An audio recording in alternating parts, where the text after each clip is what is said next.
Peripheral IV catheter insertion in a pediatric patient. The steps involved in pediatric cannulation are: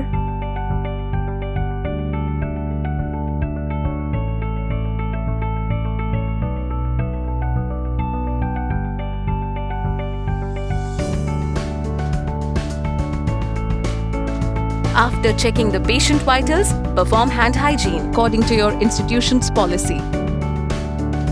rub hands palm to palm. Right palm over left dorsum with interlaced fingers and vice versa.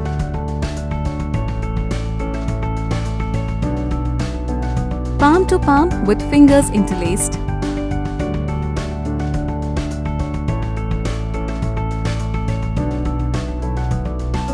Back of fingers to opposing palms with fingers interlocked.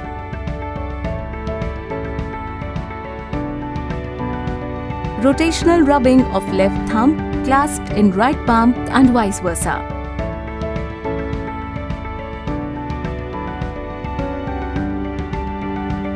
Rotational rubbing backwards and forwards with clasped fingers of right hand in left palm and vice versa.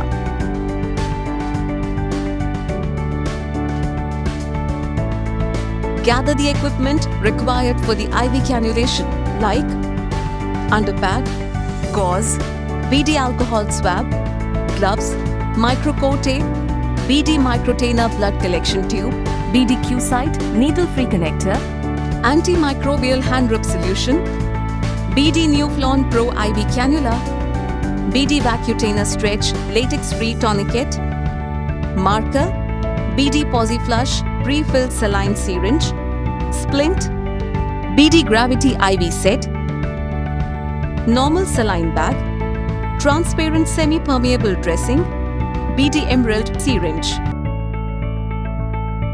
Catheter selection. A catheter should be selected based on catheter gauge, age of patient, and catheter features. As a principle, always use the smallest gauge and shortest catheter length appropriate for therapy. A large gauge catheter prevents proper hemodilution, prohibits adequate blood flow around the cannula, and can cause trauma to the tunica intima.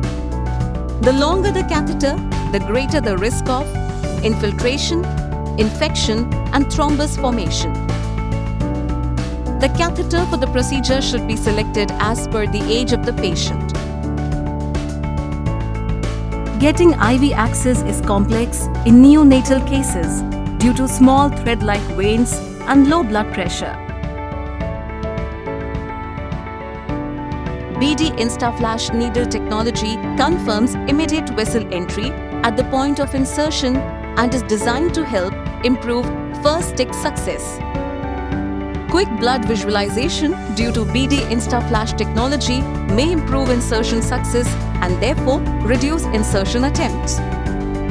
BD catheters use thin wall technology which use the same external diameter and a larger internal diameter which gives a better flow rate.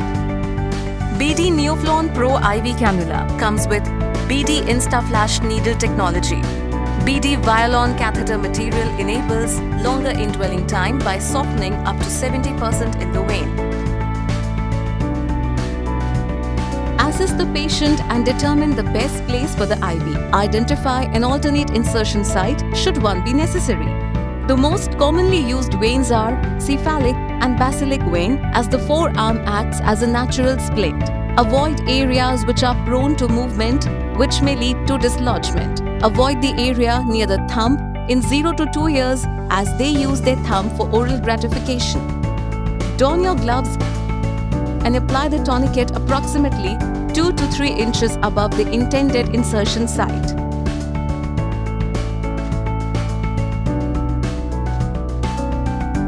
Clean the insertion site with an appropriate antiseptic solution and allow it to air dry.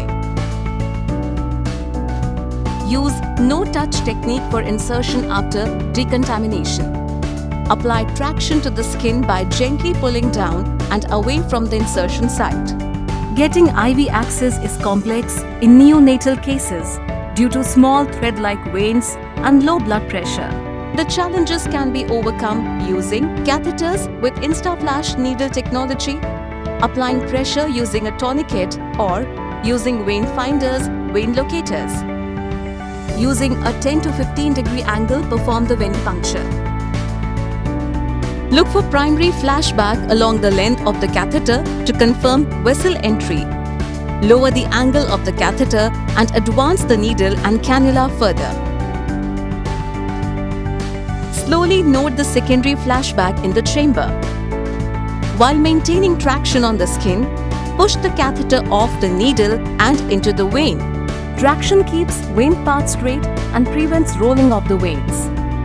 Secure the hub of the cannula at the skin entry point either by holding it down or asking the assistant to place tape across. To prevent blood leakage, compress the vein above where the tip of the catheter resides in the vein. Release the tourniquet.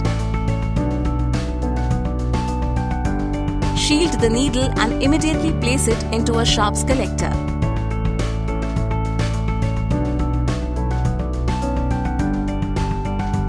Cover the site using a transparent semi-permeable dressing.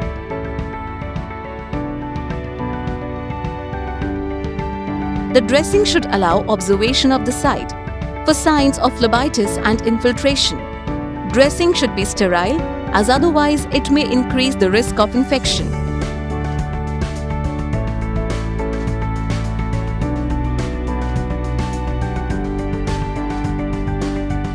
Prime the needle-free connector using BD PosiFlush.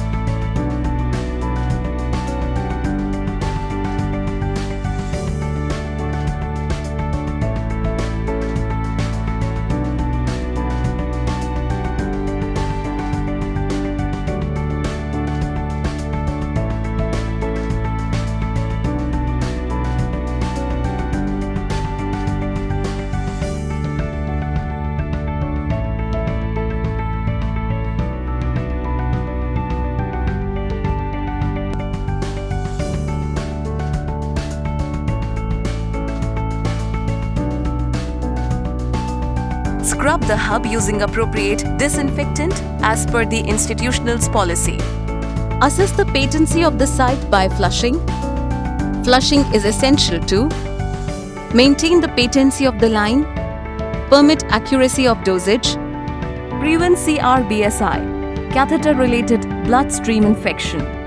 reduce damage to veins. The necessity of flushing is described by defining the 3 uses for the procedure and indicating when each technique is used. Assess the status and function of the catheter. Clear medications and solutions to avoid incompatibility. Lock during periods of non-use to ensure its patency for subsequent doses. INS standard vascular access devices VADs are flushed and aspirated for a blood return prior to each infusion to assess catheter function and prevent complications. VADs are flushed after each infusion to clear the infused medication from the catheter lumen, thereby reducing the risk of the contact between incompatible medications. The VAD is logged after completion of the final flush to decrease the risk of intraluminal occlusion and catheter-related bloodstream infection (CRBSI) depending on the solution used. INS recommends flushing by pre-filled flushing device or single-dose flushing. Stabilize the insertion site using a splint.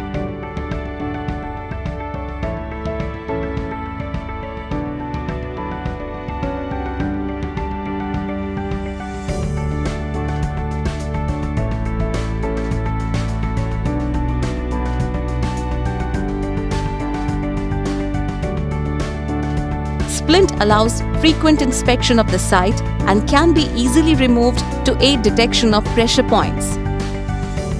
Purpose of splint is to immobilize the area to prevent unwanted movement of the limb and ensure the cannula stays in situ for a longer period.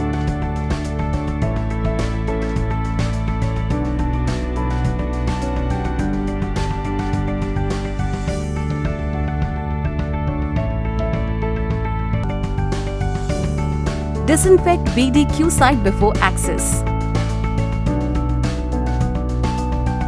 Before attaching infusion set, check the patency of line by flushing. Attach the IV set to the connector and start the infusion. Clean the equipment if it has been smudged by blood during the procedure. Remove the gloves and dispose all the wastes into an appropriate waste container. Perform hand hygiene according to your institution's policy. Reassess the insertion site to see if there are any complications. Check the infusion flow rate to see if the drug is being delivered at the right rate. Instruct the parents about the precautions which need to be taken. Document the procedure noting the time of insertion, name of inserter, drugs infused, IV gauge, insertion attempts and VIP score, and label the equipment with the details recorded. Certain precautions that need to be taken are: use aseptic non-touch technique. The smallest, shortest gauge cannula should be used in any given situation. Remove the cannula cover and loosen the introducer from the cannula. Secure and cover with a sterile and transparent dressing. Dispose the stylet in a sharps container. When inserting a cannula, the stylet should never be reinserted, as this may cause the distal part of the sheath of the cannula to shear off and enter the circulation system. In addition, a cannula following an abortive attempt should never be reinserted, as this increases the risk of infection.